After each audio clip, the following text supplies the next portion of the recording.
It is time for Seattle Sips, where we check out some amazing drinks in our area. Yeah, today we are joined by author and mixologist Nick Mautone, who's going to be showing us how to make some spring cocktails. And let me tell you, it smells like spring in here. It's so good. Like I'm in a good. spa. It's very floral. It's I know. wonderful. We're asking for massages already, right? Can I get That's a not what massage you're here here? for, No, though, Nick. wait for That that is for not later. what you're. Yeah. But you know, we are so excited to have you, and Thank you've you. actually written several books on how to make the perfect cocktail for every occasion. So with spring here, what is a good cocktail for that? Great. So I'm a big fan of edible flowers on a variety of different levels. I use them in both cooking and cocktails extensively. My two favorites, and I'm going to show you those two cocktails today. One is roses and one is hibiscus. So I'm going to do a bunch, but there's a few here.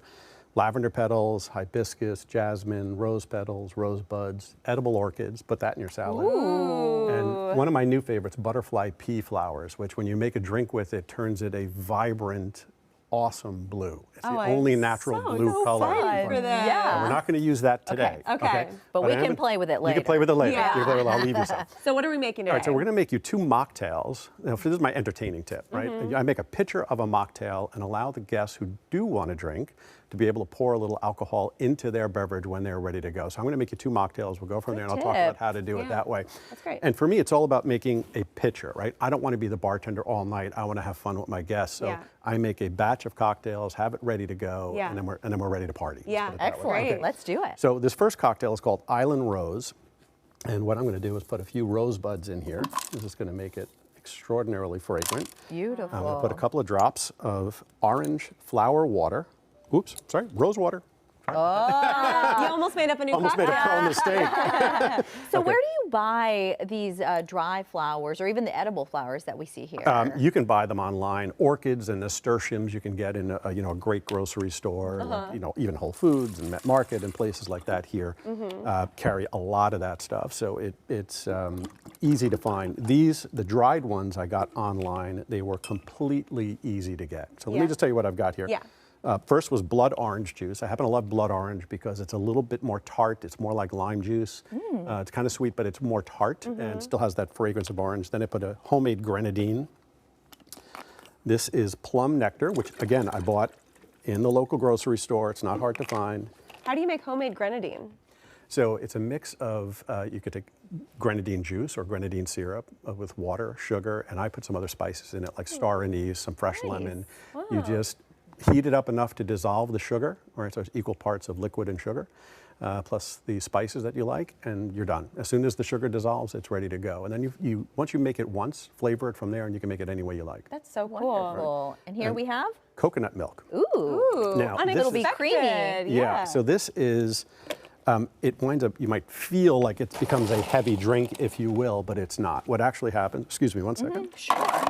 What actually happens, it becomes very frothy and decadent without being caloric like heavy cream. Right. Okay, so this that's is excellent. virtually no fat in this one. I'm using a coconut creamer, so it's got that thickness and richness of cream, but it's actually light and delicate. Okay. Easy on the tummy, too. I feel like a lot of people are sensitive to dairy. Yeah. you know? That's right. It's That's right. easier. And so now this is what I do at home in pitchers, right? I just go back and forth Ooh, that's really clever. between two pitchers, and then the guests have a perfectly chilled, I'm going to stop here so we don't make too much noise, have a perfectly chilled, well-mixed, wonderful mocktail. And then I would pour it in here. I'll give you guys each a cocktail.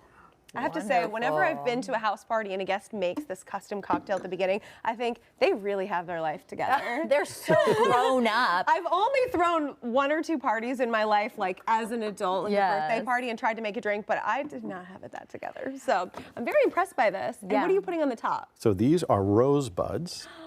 Beautiful. Okay. Fancy. So, Thank you. You've got the rose water, you've got the rose petals, you've got the coconut milk, so good. the grenadine is very fragrant, the blood orange juice. Oh my gosh. So That's delicious. Love that. now you pour this over ice and have your guests add, and this is my recommendation, I've got a local plum brandy. So this is harsh. I'm not harsh, excuse me.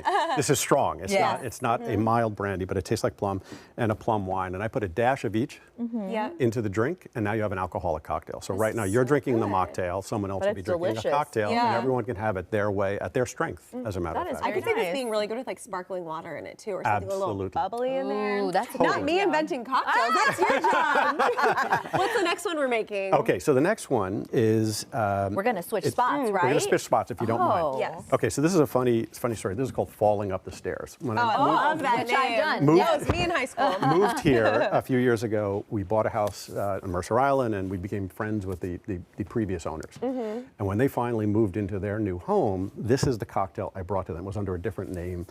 And then we had a lot of fun, probably more than a few drinks, a good barbecue, and our friend Kristen Hart, who the next day said, "Oh my God, that drink was so good, I felt like I was falling up the stairs." Perfect.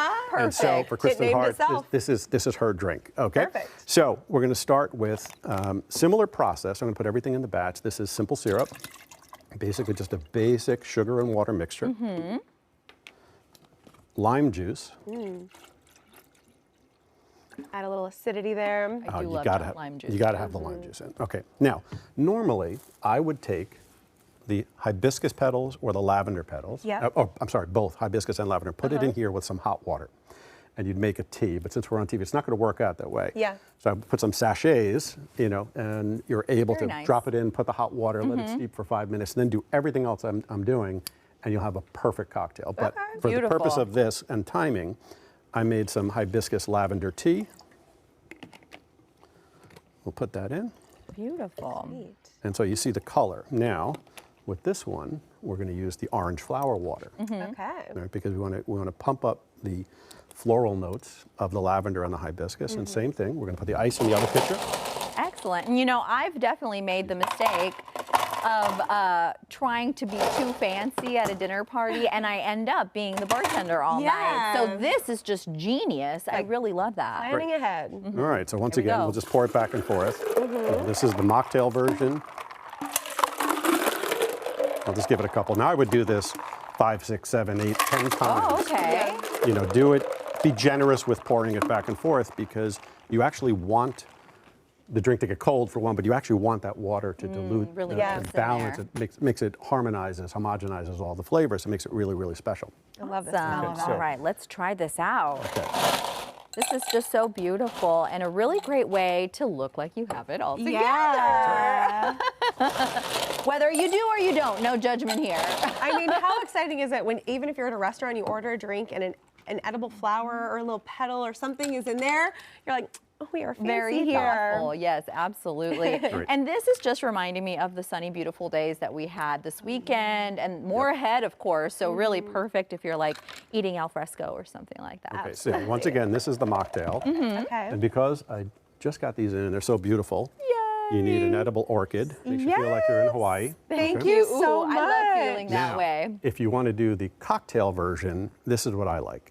I make equal part mixture of the mezcal and creme de violette. I like the mezcal because it's smoky, but it doesn't overpower the drink, and it goes really well with the hibiscus. And then the creme de violette, which will push the floral notes. Okay? I love both of these. This one is my favorite. Thank you so much for showing us how to do this. Absolutely, and you can find more information on his books and these drink recipes, which are so good, on our website, fox13seattle.com/studio13live. Come back and teach us how to make more cocktails Anytime. in the summer and the fall. How about that? Yeah, summer and fall. Okay. All right, still to come here on Studio 13 Live.